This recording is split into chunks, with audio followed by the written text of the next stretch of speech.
স্বাগত ডিবিসি সংবাদে। আপনাদের সাথে আছি আমি ফারহাদ তাসনিম। এবার জানাবো খবরের বিস্তারিত। ঢাকা দক্ষিণ সিটির মেয়র হিসেবে ইশরাক হোসেনকে শপথ করানোর বিষয়ে আজ আসতে পারে আদালতের নির্দেশ। তার আগ পর্যন্ত রাজপথে অবস্থান নিয়েছেন তার সমর্থক বিএনপির নেতাকর্মীরা। এদিকে কাকরাইলের সারা রাত অবস্থান করা নেতাকর্মীদের সঙ্গে মধ্যরাত পর্যন্ত ছিলেন ইশরাক। আর তিনি বলেছেন, মেয়র হওয়া উদ্দেশ্য নয়, বৈষম্যের প্রতিবাদেই হচ্ছে আন্দোলন। বুধবার সন্ধ্যায় কাকরাইলের সমর্থকদের সাথে যোগ দিয়ে তিনি অভিযোগ করেন, বিচার বিভাগের উপর হস্তক্ষেপ করা হয়েছে, চাপ প্রয়োগ করা হচ্ছে ইসির উপর। এ সময় দুই ছাত্র উপদেষ্টাকে পদত্যাগ করে রাজনীতি করার আহ্বান জানান তিনি।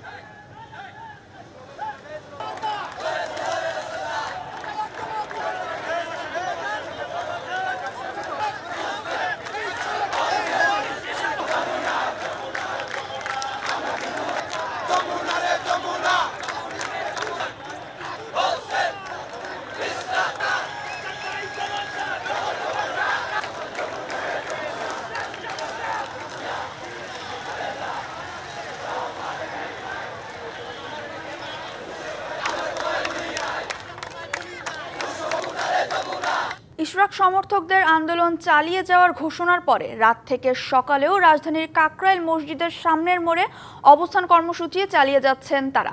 সেখানে আছে সহকর্মী বিজন কুমার দাস। সরাসরি চলে যাচ্ছি তার কাছে। বিজন, ইশরাক সমর্থকরা কি বলছেন আর এই বিষয়ে কি তথ্য আছে আপনার কাছে জানাবেন আমাদের। দেখুন, শপথ নিয়ে টালবাহানা চলবে না, ঢাকাবাসীর দাবি এক, আসিফ মাহমুদের পদত্যাগ, এই স্লোগানে ইতিমধ্যেই মুখরিত করে তুলেছেন তারা সেই কাকরাইল মসজিদের সামনে। আপনি তো দেখতে পাচ্ছেন যে এখনো বেশ কয়েকশো সমর্থকরা এখানে অবস্থান নিয়েছেন। পিছনে পুলিশের ব্যারিকেড রয়েছে। আপনি জানেন যে তার কিছুক্ষণ পরে যমুনার অবস্থান, যেখানে অন্তর্বর্তী সরকারের প্রধান উপদেষ্টা এখানে আছেন, এবং আমরা দেখছি প্রচুর সংখ্যক পুলিশের গাড়ি কিন্তু আজকে এখানে অবস্থান করছে। এর আগে যেমনটি জেনেছে যে এখানে আসার আগে এই যারা এখানে আছেন তারা সকালে কিছু মানুষ এখানে যুক্ত হয়েছিল এবং রাত ভরে এখানে কিন্তু অবস্থান করছিলেন তারা। আবার এখানে যার শপথের দাবিতে এখানে আন্দোলন চলছে তিনি সেই ইশরাক হোসেন, তিনি প্রায় পৌনে বারোটা পর্যন্ত এখানে ছিলেন। এত মানুষের ভিড় ছিল যার কারণে কিছুটা অসুস্থ হয়ে গেলে তিনি বাসায় ফিরে গেছেন এবং সে আজকেও এখানে সে তাদের সাথে যোগ দিবেন উনি সুস্থ হয়ে উঠলে, এমনটি আমরা জানতে পেরেছি। এবং যেটি জানছি আজকে আসলে শুধু এই কাকরাইল মসজিদ এবং মৎস্য ভবন এবং হাইকোর্টের পাশে এবং সেই নগর ভবনের সামনে এই চতুর্দিকে কিন্তু তারা আজকে অবস্থান কর্মসূচি পালন করবেন। এবং সেই বলছে আজকে অবস্থান তারা দাবি আদায় না হওয়া পর্যন্ত তারা যাবেন না। যদি আজকে কোর্ট থেকে সেই ফয়সলাটি না আসে তারপরেও তারা এখানে লাগাতার অবস্থান কর্মসূচি করবেন, সেই কথাটি তারা বলছেন। আপনি হয়তো শুনছেন তাদের স্লোগানের কথা যে আন্দোলন চলবে এবং ঢাকাবাসীর দাবি এক, আসিফ মাহমুদের পদত্যাগ, এবং টালবাহানা চলবে না, ইশরাকের সেই রায় সেটা দিতে হবে, এই ধরনের তারা কথা বলছেন। এর আগে যেমনটি জানিয়ে রাখি যে আজকে প্রায় 8ম দিনের মতো তাদের এই অবস্থান কর্মসূচি চলছে। ইতিমধ্যেই সিটি কর্পোরেশন যে নগর ভবনটি রয়েছে সেখানে কার্যত অচল হয়ে গেছে। এখানকার কর্মকর্তা কর্মচারীরা এখনো অফিস করতে পারছেন না। আমি কয়েকজনের সাথে কথা বলার চেষ্টা করছিলাম, তারা বলছেন যে আসলে যেহেতু তালা বন্ধ রয়েছে তার কারণে তারা আসছে না এবং আঞ্চলিক অফিসগুলো বন্ধ রয়েছে। মোটামুটি দক্ষিণ সিটি কর্পোরেশন কার্যত অচল হয়ে পড়েছে তাদের এই আন্দোলনের কারণে। তো স্যার, আপাতত এই ছিল এখান থেকে আমার কাছে সবশেষ।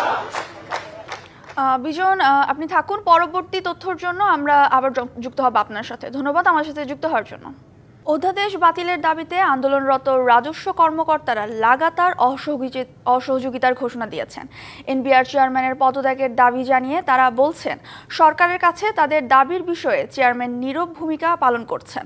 22, 24 ও 25 মে আংশিক এবং 26 মে থেকে পূর্ণাঙ্গ কর্মবিরতির ঘোষণা দেন তারা। রাজস্ব ভবনে প্রেস ব্রিফিংয়ে দাবি আদায় না হওয়া পর্যন্ত চলমান কর্মসূচি অব্যাহত থাকবে বলেও জানান তারা।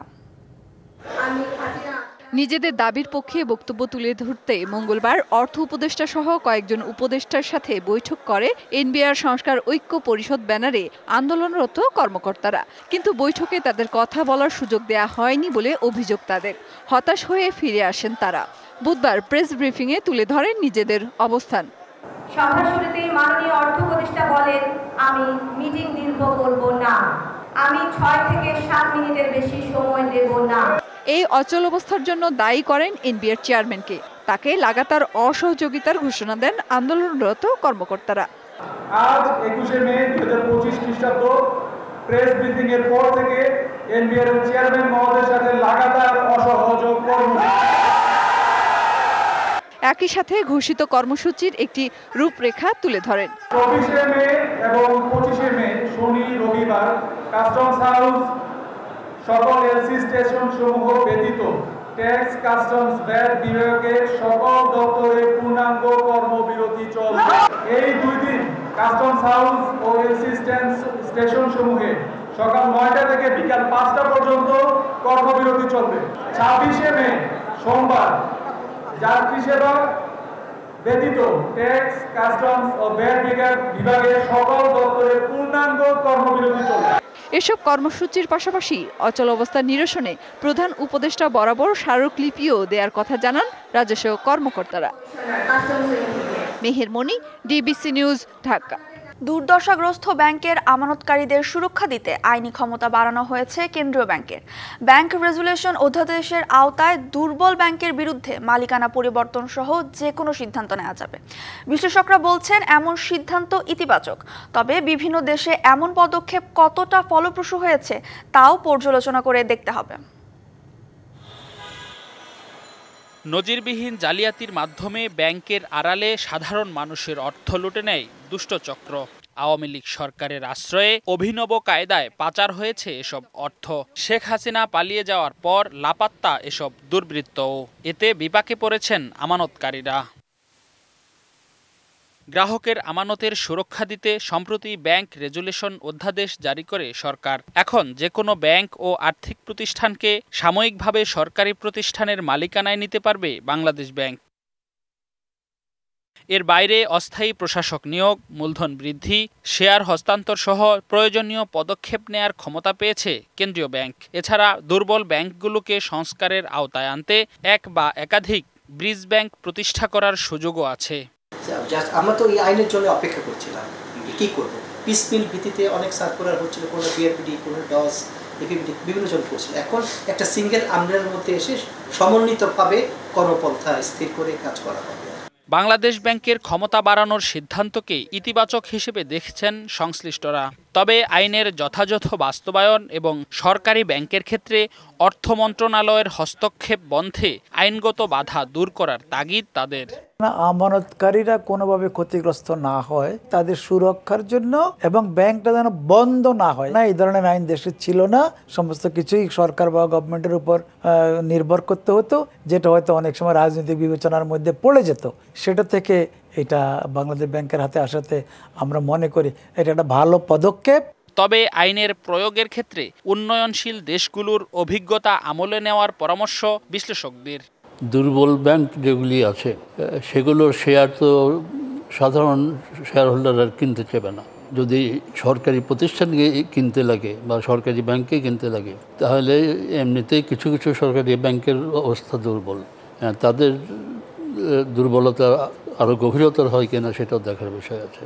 ব্যাংক খাত সংকট ব্যবস্থাপনা কাউন্সিল নামে 7 সদস্যের আন্তঃপ্রাতিষ্ঠানিক সংস্থা গঠনের কথা বলা হয়েছে অধ্যাদেশে। এই কাউন্সিল সংকট ব্যবস্থাপনা কৌশল ও আপৎকালীন বিকল্প পরিকল্পনা তৈরি করবে।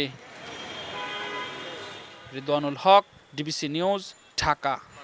ডিবিসি সংবাদে এই ছিল এখনকার মতো। ডিবিসি নিউজের সংবাদগুলো পড়তে ভিজিট করুন dbcnews.tv আর ভিজিট করুন ডিবিসির ফেসবুক পেজ এবং ইউটিউব চ্যানেল। সঙ্গেই থাকুন।